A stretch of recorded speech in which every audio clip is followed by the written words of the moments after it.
This is Emhape Tech with new video.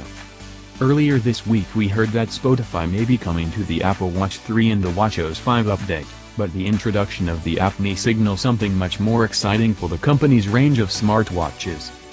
The rumor comes from an unverified tipster speaking to MacRumors, which claims Apple will use WWDC 2018, coming up in June this year, to show off the app for the first time.